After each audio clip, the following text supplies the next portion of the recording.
Operation Sindoor కు విరామం తర్వాత ప్రధాని మోదీ నివాసంలో అత్యున్నత స్థాయి భద్రతా సమావేశం కొనసాగుతుంది. త్రివిధ దళాధిపతులు, chief of defence staff Anil Chauhan, జాతీయ భద్రతా సలహాదారు అజిత్ ధోవల్, రక్షణ శాఖ మంత్రి రాజ్నాథ్ సింగ్ భేటీలో పాల్గొన్నారు.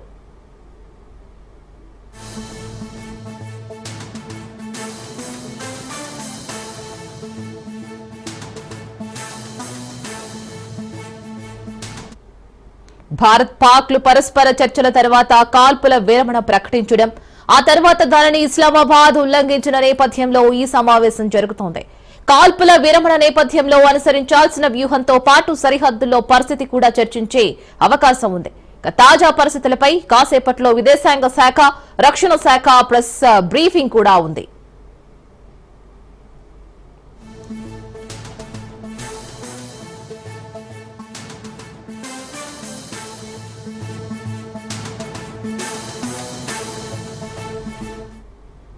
ఆపరేషన్ సింధూర్ కు విరామం తర్వాత ప్రధాని మోదీ నివాసంలో అత్యున్నత స్థాయి భద్రతా సమావేశం కొనసాగుతోంది.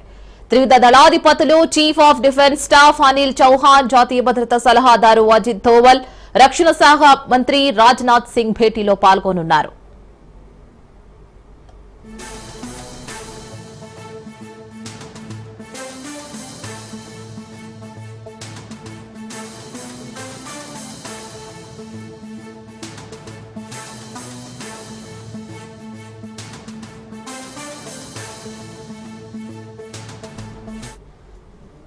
భారత్ పాక్లు పరస్పర చర్చల తర్వాత కాల్పుల విరమణ ప్రకటించడం, ఆ తర్వాత దానిని ఇస్లామాబాద్ ఉల్లంఘించిన నేపథ్యంలో ఈ సమావేశం జరుగుతోంది. కాల్పుల విరమణ నేపథ్యంలో అనుసరించాల్సిన వ్యూహంతో పాటు సరిహద్దుల్లో పరిస్థితి కూడా చర్చించే అవకాశం ఉంది. తాజా పరిస్థితులపై కాసేపట్లో విదేశాంగ శాఖ, రక్షణ శాఖ ప్రెస్ బ్రీఫింగ్ కూడా ఉంది.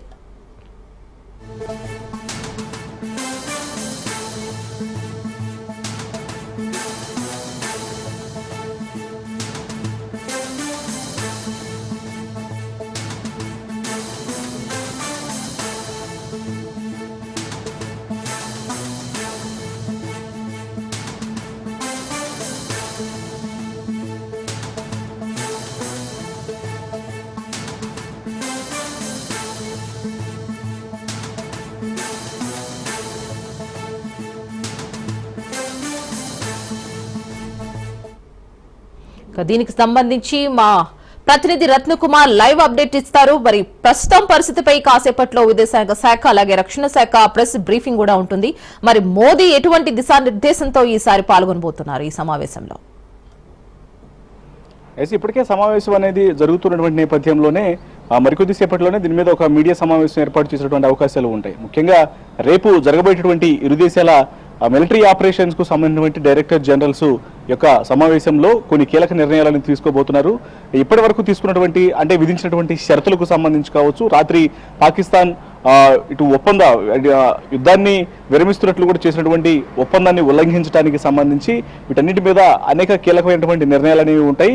వీటన్నిటి మీద ఏ అంశాల మీద రేపు ప్రస్తావించబోతున్నారు, ఏ అంశాలకు సంబంధించి కొన్ని కఠినమైనటువంటి నిర్ణయాలు తీసుకుంటాయనేది ఈ ప్రెస్ బ్రీఫింగ్ లో ఈ ప్రెస్ బ్రీఫింగ్ కి సంబంధించినటువంటి అంశంలోనే చాలా స్పష్టత వచ్చేటువంటి అవకాశాలు అయితే ఉన్నాయి.